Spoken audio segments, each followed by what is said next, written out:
Hello, good morning students, how are you? कैसे हैं आप सभी? प्यारे बच्चों, आपने लास्ट वीडियोस में देखा था कि पैसिव वॉइस के मैंने आपको एक तो जो जो कॉमन रूल्स थे, बेसिक रूल्स वो बताए थे। इसके बियॉन्ड हमने चर्चा की थी कि पैसिव वॉइस बनाते समय कुछ रूल्स ऐसे हैं जो बहुत ही स्पेशल हैं, जिनको मैंने स्पेशल रूल्स के नाम से रखा था। तो उनमें ही हमारा टॉपिक चल रहा था डबल ऑब्जेक्ट का नियम और कॉम्प्लेक्स ऑब्जेक्ट का नियम। ठीक है, तो अब हम आगे बढ़ते हैं। पैसिव वॉइस में ही पैसिव वॉइस का ही टॉपिक है बच्चों। इसमें अपना स्पेशल रूल्स चल रहे हैं, स्पेशल रूल्स। ठीक है, और स्पेशल रूल्स में आपने तीसरा जो है रूल नंबर 3 है, वो समझिए क्या है। ये देखो, यदि किसी वाक्य में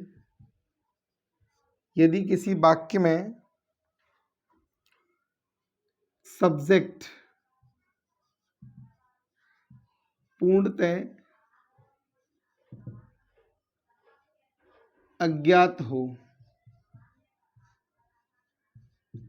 यदि किसी वाक्य में सब्जेक्ट पूर्णतः अज्ञात हो तो पैसिव वॉइस में चेंज करते समय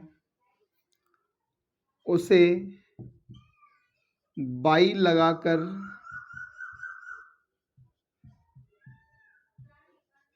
लिखने की आवश्यकता नहीं है।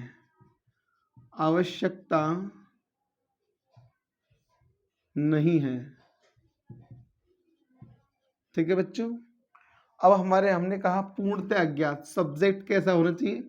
पूर्णतः अज्ञात, यानी आपको पता ही नहीं है कि उस सेंटेंस में कोई भी कार्य करने वाला व्यक्ति कौन है।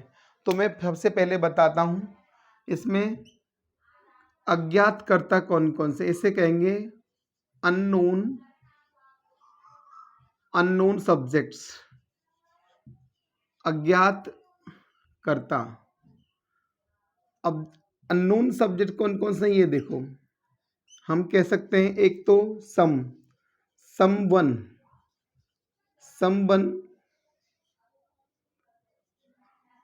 somebody, anyone, anybody,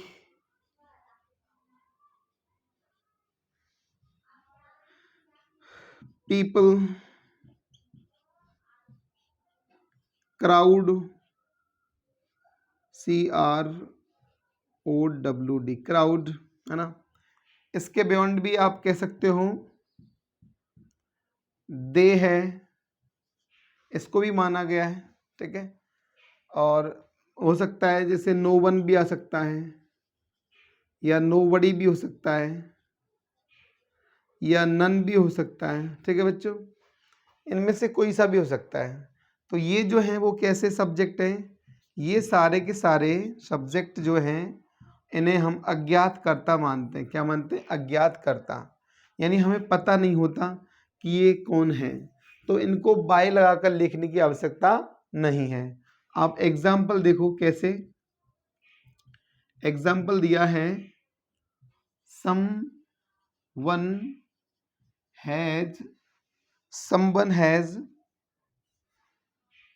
stolen my book। ये सेंटेंस है, someone has stolen my book, किसी ने मेरी पुस्तक चुरा ली। तो बच्चों someone जो है यह है कैसा है? ये है अज्ञात, इसे कहेंगे अज्ञात कर्ता, इसे कहेंगे हम अननोन सब्जेक्ट।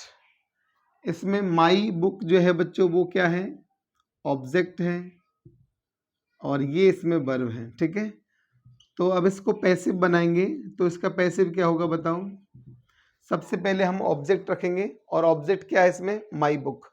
तो इसका आंसर आएगा माई बुक, बुक के साथ में हैज ही लगेगा, हैज़ बीन, इसकी पैसिव फॉर्म है हैज़ बीन, हैज़ के साथ बीन लग जाती है। और अब आपको थर्ड फॉर्म लेनी है, और स्टोलन थर्ड फॉर्म भी है, stolen, my book has been stolen. अब बच्चों यहाँ पर आप फुल स्टॉप लगा सकते हो, ठीक है। अब आपको बाई समवन लगाने की आवश्यकता, बाई समवन लिखने की आवश्यकता नहीं है। आप चाहो तो इसको यहीं ख़त्म कर सकते हो, ये नियम है, ठीक है। अब एग्जाम्पल और देखो, और दे रहे हैं हम आपको, no one will help you, no one will help you. बच्चों इसका पैसिव बनाएंगे तो हमें क्या करना, नो वन ऑब्जेक्ट है, सब्जेक्ट है, और यू ऑब्जेक्ट है, तो ऑब्जेक्ट को बनाओ सब्जेक्ट, क्या आंसर आएगा, यू। विल का विल भी होगा, लेकिन अब ध्यान रखना इम्पॉर्टेंट पॉइंट क्या है कि जो नो वन है या जो नोबडी है या जो नन है, इनमें क्या करते हैं, नेगेटिव सेंटेंस का भाव होता है, इसलिए हम नो की जगह पे नॉट यूज़ करते हैं। तो हम दोनों के बीच में क्या लगाएंगे, not. You will not be helped, you will not be helped, ये सेंटेंस बनेगा। समझ में आई बात। यहाँ ये जो नो है इसको नॉट में चेंज किया जाता है, ठीक है। नो को किस में बदल देंगे, नॉट में बदल देंगे, तब इसका यही पैसिव वॉइस बनेगा, ठीक है। और एग्जाम्पल देखिए आप, इसके अलावा भी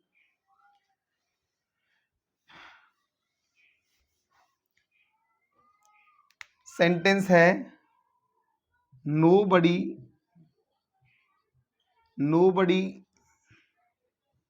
was eating food, nobody was eating food।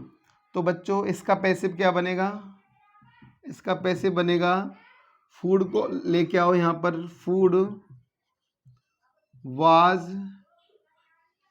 फिर आपको नॉट लेना पड़ेगा, not being eaten, food was not being eaten. यहाँ फिर फुल स्टॉप लगा देंगे।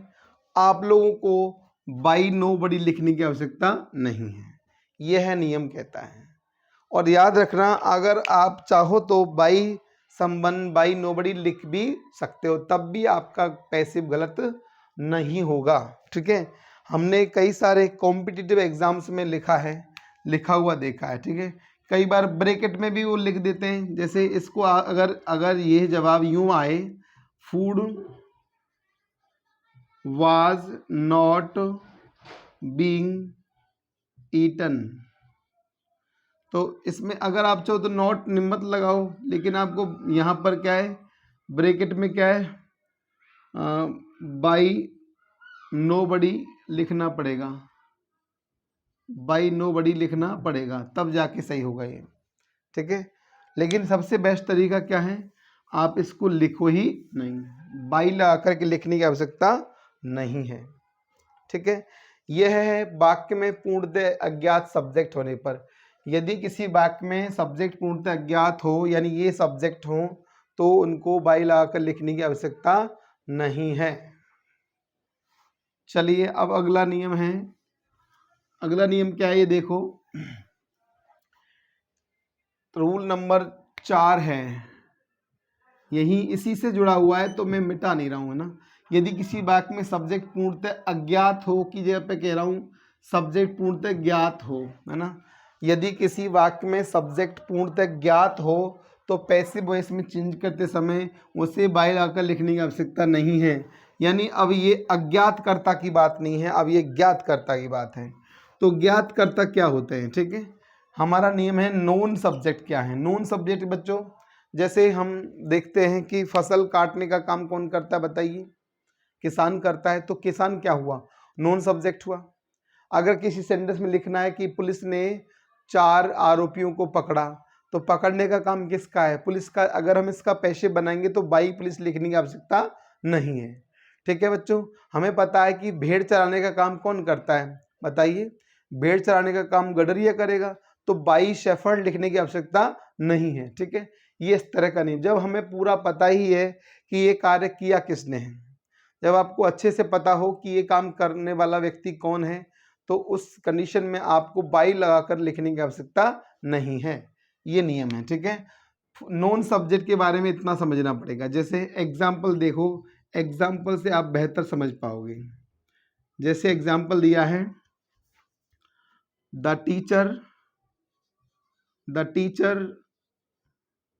was टीचिंग इंग्लिश, ये वाक्य है मान लो, तो पढ़ाने का काम कौन करेगा? टीचर करेगा। तो हमको पता है, इसलिए इसकी आवश्यकता नहीं पड़ेगी कि आप इसे बाय ला कर लिखो। तो इसका पैसिव क्या बनेगा? English was being taught, English was being taught by, यहाँ पर आप फुल स्टॉप लगा सकते हो, यानी बाय टीचर लिखने की आवश्यकता नहीं है, ठीक है। और एग्जाम्पल दे रखा है, द farmers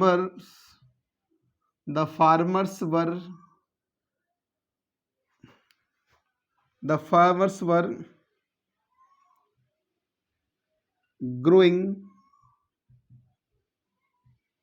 क्रॉप्स, ठीक है, फसलें उगा रहे थे। तो इसका पैसिव क्या बनेगा बच्चों, बताओ? इसका पैसिव बनेगा crops,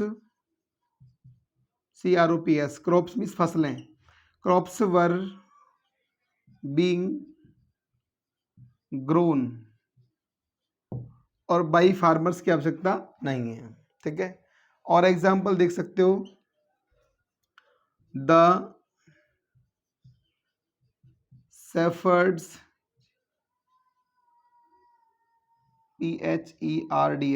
shepherds were grazing sheep, ठीक है। तो इसका पैसिव क्या बनेगा बताओ? sheep were being grazed, और यहां पर ही फुल स्टॉप लगा देंगे, यानी बाई शेफर्ड लिखने की आवश्यकता नहीं है।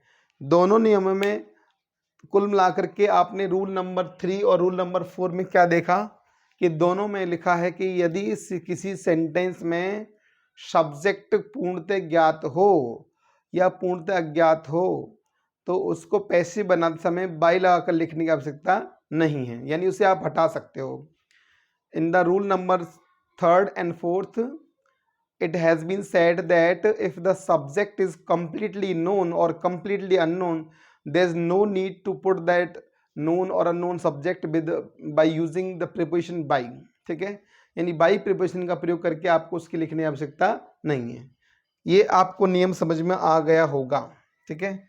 ये था रूल नंबर 4। अब बच्चों हम आगे बढ़ते हैं स्पेशल रूल में ही, रूल नंबर 5।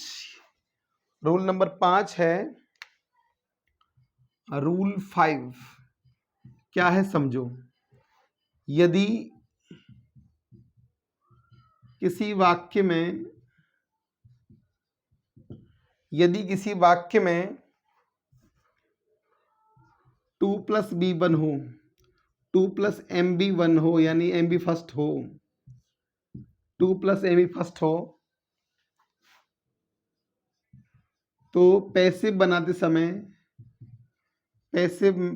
समय क्या करेंगे बच्चों?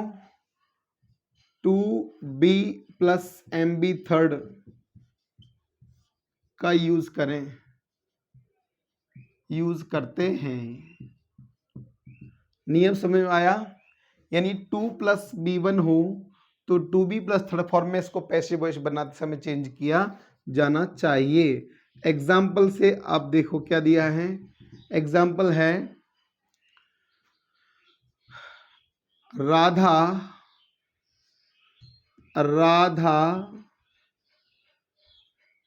हैज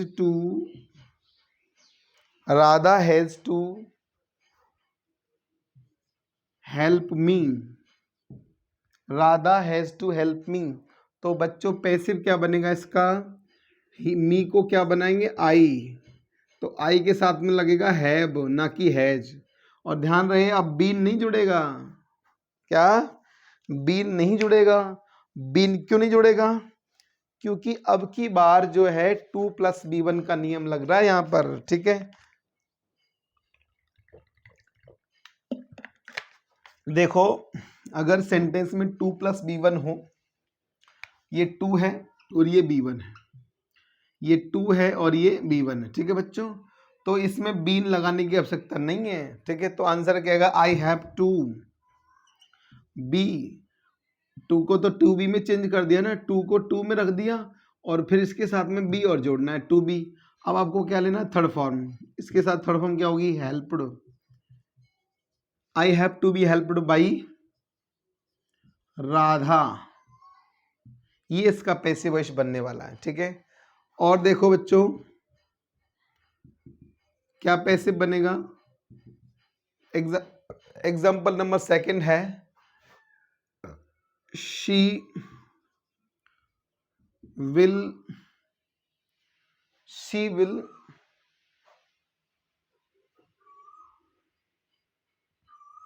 एक second, she will have to notify us, she will have to notify us. तो इसका पैसिव क्या बनेगा बच्चों, इसका पैसिव बनेगा, अस को हम चेंज कर देंगे वी में, वी, और वी के साथ में क्या लगेगा, शैल हैव टू। ध्यान रहे विल हैव टू नहीं लगेगा, वी के साथ क्या लगता है, शैल। तो वी शैल हैव टू और टू के साथ में बी जोड़ दिया और उसकी थर्ड फॉर्म क्या है, notified.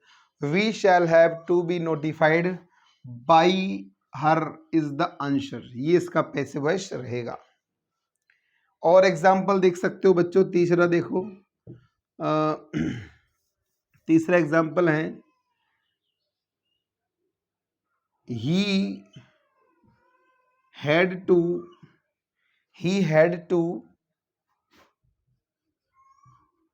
attend me, he had to attend me।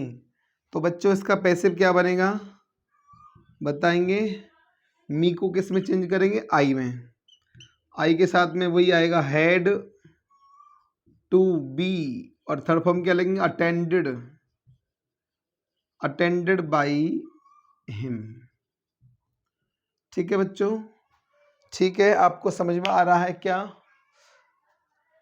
अच्छा लग रहा है, आप ढेर सारे बच्चे देखते हो रोजाना, और मैं चाहता हूँ आप अपना नॉलेज बढ़ाएं और साथ के साथ दूसरों का भी नॉलेज बढ़ाएंगे, ठीक है। अब रूल नंबर 5 समझ में आया, इसी से जुड़ा हुआ है, बिल्कुल ऐसा ही सेंटेंस, ऐसा ही नियम आएगा अगला, ज़्यादा डिफिकल्ट नहीं है चीज़ें।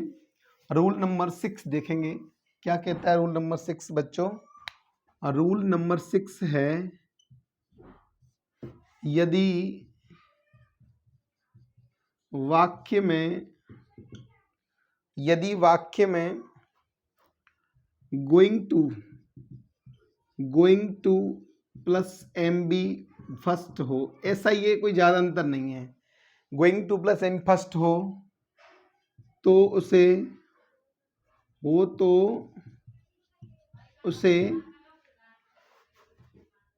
Going to be plus MB third में चेंज करते हैं, में बदलते हैं। ये है बच्चों पैसिव का नियम, इसका रूल नंबर 6 है ये, है ना।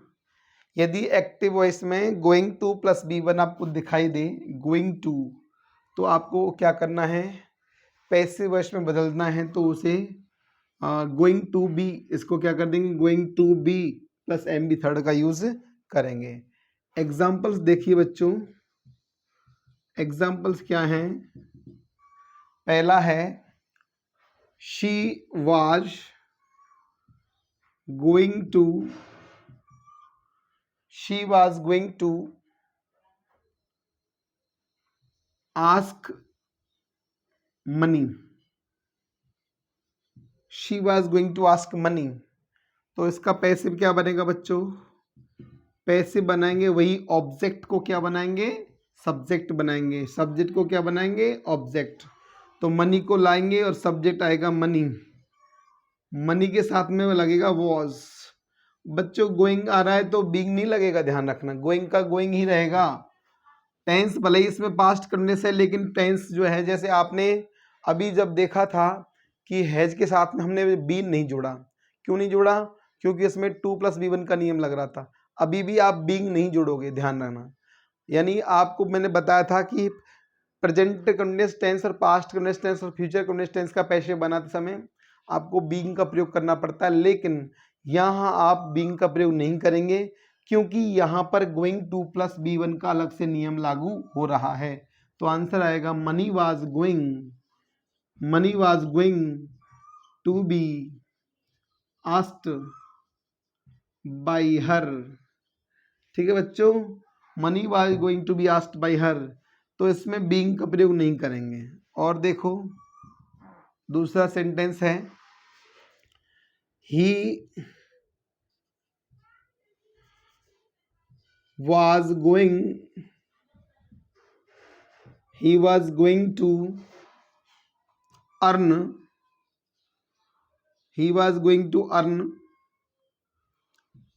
reputation.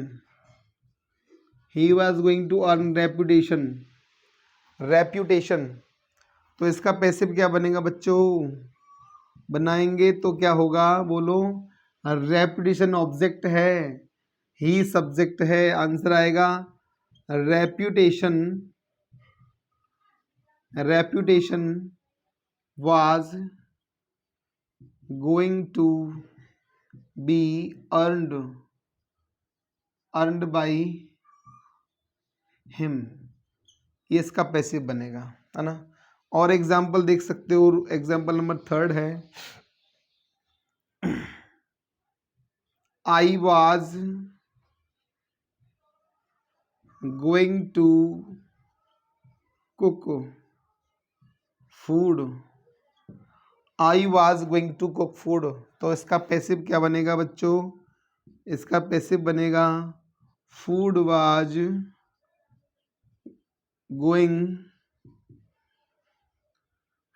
Going to be eat cooked. Cook की थर्ड फॉर्म क्या होगी? Cooked by me. इस तरह से बच्चों ये रूल नंबर 6 है। ये कौन सा हुआ? Rule number 6। और देखिए इसके बाद हम बात करेंगे, अगला नियम लेंगे, वो है रूल नंबर 7। क्या है बच्चों? सुनिए, स्पेशल रूल में ही है हमारा रूल नंबर 7। क्या कहता है? सुनिए, यदि किसी वाक्य में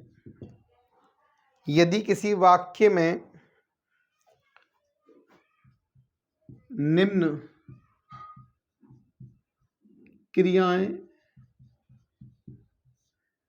क्रियाएं हों तो पैसिव में चेंज करते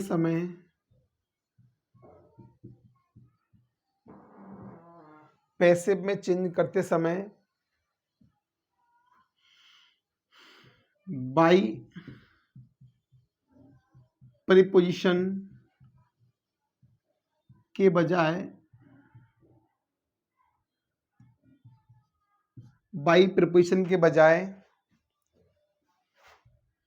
अन्य निर्धारित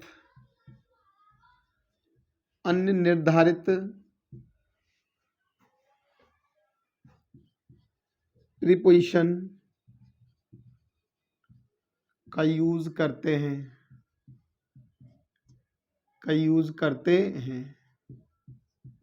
क्या बात बताइए बच्चों, नियम देखना है कि यदि किसी वाक्य में निम्नलिखित क्रियाएं हों तो वो क्रियाएं जब होंगी तो उनके साथ में आपको क्या करना है, पैसिव वॉइस में चेंज करते समय बाई प्रीपोजिशन की बजाय अन्य किसी प्रीपोजिशन का यूज़ करना पड़ेगा।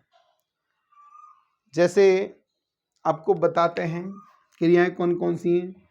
जैसे KNOW know, MARRIED married, know के साथ में टू लगेगा, मैरिड के साथ में भी टू लगेगा। इसके बाद में आपको लगाना है सरप्राइज्ड, सरप्राइज्ड के साथ में भी, एक सेकंड बच्चों, थोड़ा सा कोई बेंडर आया हुआ है, उसकी आवाज़ को साइलेंट करना पड़ेगा। हेलो हेलो हेलो हेलो भैया, हेलो, इसको बजाना मत, मेरी क्लास शुरू हो गई।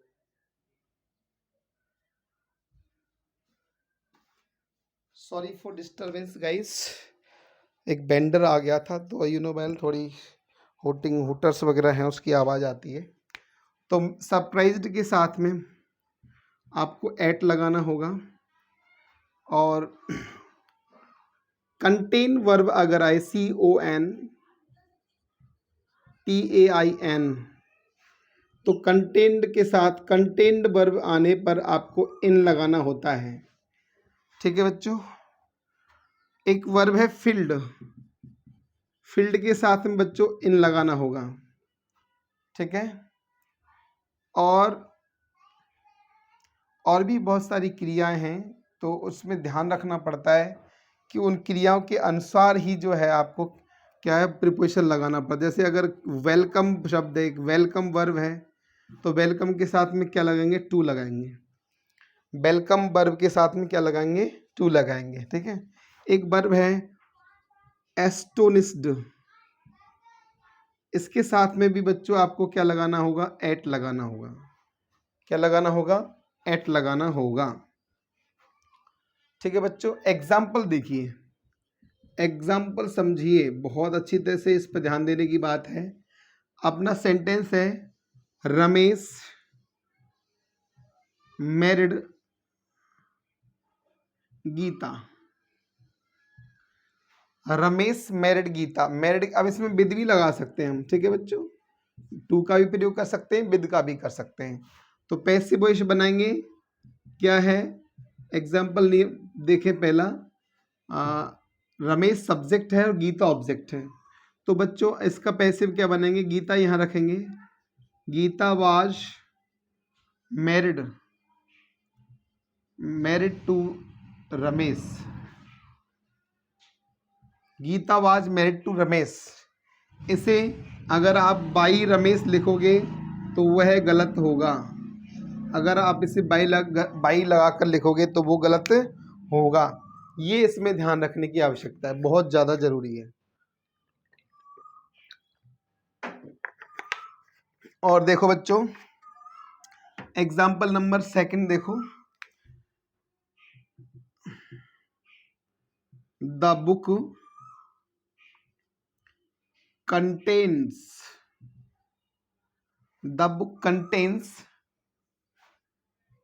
5 स्टोरीज, ऐसे सेंटेंस है, द बुक कंटेन्स 5 स्टोरीज, ये 5 है, 5। तो इसका पैसिव क्या बनेगा बच्चों, इसका पैसिव बनेगा 5 स्टोरीज, 5 स्टोरीज। अब इसमें प्रेजेंट सिंपल टेंस है, तो इज़ारम लगेगा, यानी आर, बहुवचन है कहानियां। 5 स्टोरीज आर, और कंटेंट की क्या लेंगे, third form contained, 5 stories are contained in this book, ये इसका पैसिव बनेगा। दोबारा लिखता हूं मैं, 5 stories are contained in this book. बच्चों हम इसे बाई दिस बुक नहीं कहेंगे, ठीक है। बाई दिस बुक नहीं कहेंगे, बल्कि क्या कहेंगे, इन दिस बुक, ठीक है। और भी एग्जाम्पल आप देख सकते हो, मैं थर्ड एग्जाम्पल दे रहा हूं। Your face surprised me, your face surprised me, क्या बनेगा पैसिव इसका बच्चों, देखिए, I was surprised at your face, I was surprised at your face. तो इसमें बच्चों बाई योर फेस लिखने की आवश्यकता नहीं है, आप इसमें बाई योर फेस नहीं लिखोगे, है ना। तो ये कुछ क्रियाएं हैं, इन क्रियाओं के साथ में आपको क्या करना है, बाई प्रीपोजिशन का प्रयोग नहीं करना है, और इसके अलावा कुछ अन्य क्रियाओं, अन्य प्रीपोजिशन का प्रयोग करना है, ठीक है। और वो जो प्रीपोजिशन हैं वो मैंने आपको बता दिए हैं। इनके अलावा भी कुछ वर्ब्स हैं और वो मैं आपको एग्जाम्पल में ढेर सारे देंगे, ठीक है। ये था रूल नंबर 7। प्यारे बच्चों, स्पेशल रूल्स में लगभग मैंने आपको जब टेबल बनाई थी तो इन्हीं नियमों की मैंने आपसे चर्चा की थी, ठीक है। इसमें एक और बता दूं आपको, रूल नंबर 8 क्या है, समझना। यदि किसी वाक्य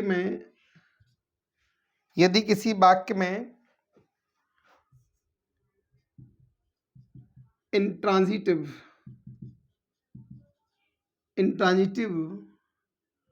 वर्ब यानी अकर्मक क्रिया हो तो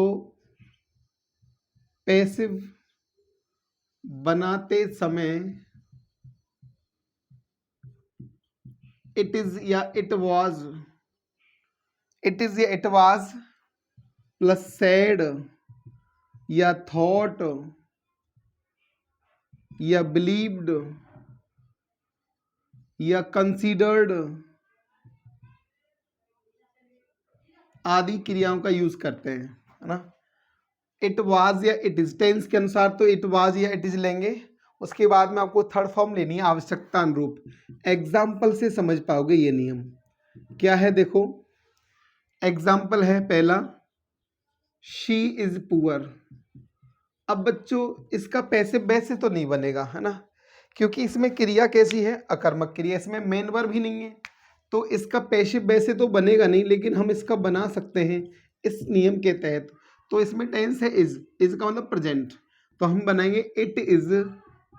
अब आप इट इज के साथ में थॉट या कुछ भी मान लो, इट इज सैड कर सकते हो, इट इज सैड। फिर बच्चों इनके साथ में आपको दैट भी लगाना होगा, ईटीसी वर्ब जो हैं, इत्यादि वर्ब जो है उनके साथ दैट लगाना है, और फिर पूरा का पूरा सेंटेंस जो का त्यों रखना है। तो इट इज सेड दैट हो गया, और फिर पूरा का पूरा सेंटेंस जो का त्यों रख देंगे, शी इज पुअर। ये इसका पैसिव वॉइस बन जाएगा। आप ऐसे पैसिव बना सकते हो। और भी देखो, जैसे हम कहेंगे today is very hot day, today is very hot day, है ना।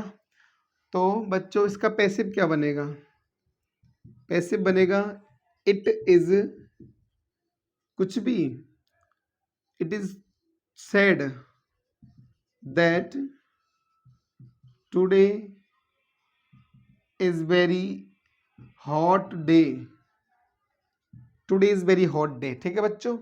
इस तरह से जो है इसका पैसिव बना सकते हो। अब ये देखो, ये इसमें प्रेजेंट टेंस है तो इज ले रहे हैं, यहाँ भी प्रेजेंट टेंस है तो इज ले रहे हैं। अब एक एग्जांपल में तीसरा दे रहा हूँ जहाँ पर टेंस पास्ट रखूंगा। सेंटेंस दे रहा हूँ, शी वाज स्लीपिंग।